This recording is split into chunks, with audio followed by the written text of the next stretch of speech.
এখানে আমার এই যে মুগ ডাল আর মটর ডাল একসাথে ভেজে নিয়ে রেখে দিয়েছিলাম, এবারে দিয়ে দেবো এর সাথে। দিয়ে দিলাম আমি ডাল, মুগের ডাল আর মটর ডাল দিয়ে দিচ্ছি আমি। ঢাকা দিলাম, একটু ফুটুক, একটু ঢাকা দিলাম। ফুলকপি ভাজা দেবো এবারে, একটু হলুদ আর নুন দিয়ে আমি ভেজে রেখে দিয়েছিলাম, দিয়ে দিচ্ছি এটা। এই যে আমি একটু ঘেঁটে দিলাম, ঢাকা দিলাম, সিদ্ধ হবে এবার। আজকের আমাদের উনুনে রান্না হচ্ছে।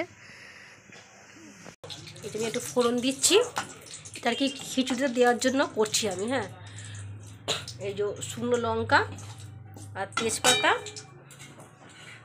আর এই যে গোটা জিরে দিলাম। এটা আর কি লাস্ট টাইম যখন খিচুড়িটা যখন হয়ে যাবে দিয়ে একটু ফুটিয়ে নিয়ে নামিয়ে নেব আমি।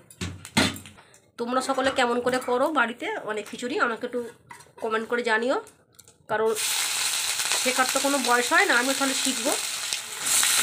টমেটো দিলাম, নুন দিচ্ছি।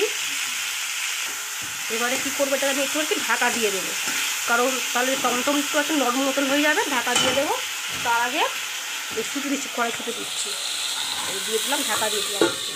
যে দিলাম না আদা আর টমেটো আর কড়াইশুঁটি, এই অবস্থাটা আর কি হয়ে এসছে। আর এই যে কাঁচা লঙ্কা আমি দেবো, কারণ খুব ঝাল দেবো না, সকলে তো সমান ঝাল খায় না। আর এই যে এতে জিরে ধনে আর লঙ্কার গুঁড়ো আর হলুদ গুঁড়ো দেওয়া আছে, একটু গুলে নিয়ে এটাকে আমি দেবো।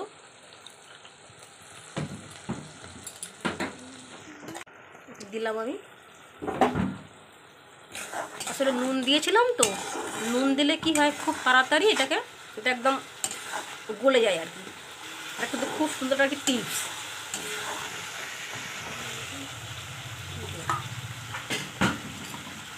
এটা আমি এবারে খিচুড়ির মধ্যে আর কি দিয়ে দেবো, খুব সুন্দর টেস্ট হবে খিচুড়িটা, কারণ শুধু তো সিদ্ধ তো ভালো লাগে না। এই যে এটা দিয়ে দিচ্ছি, এতে নুন দেবো, নুন দিলাম।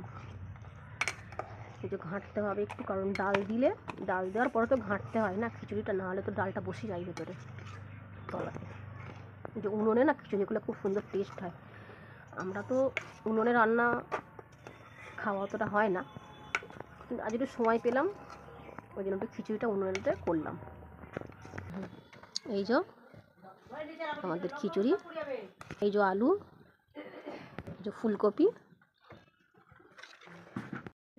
হয়ে গেছে আমাদের আজকে খিচুড়ি রেসিপি। এই যে আমি ঘি দিচ্ছি, খিচুড়িতে কারা কারা একটু এরকম ঘি দিয়ে খাও একটু বলো। আমরা তো খাই একটু ঘি দিয়ে। আচ্ছা, এই যে ঘি দেওয়া হলো, এই যে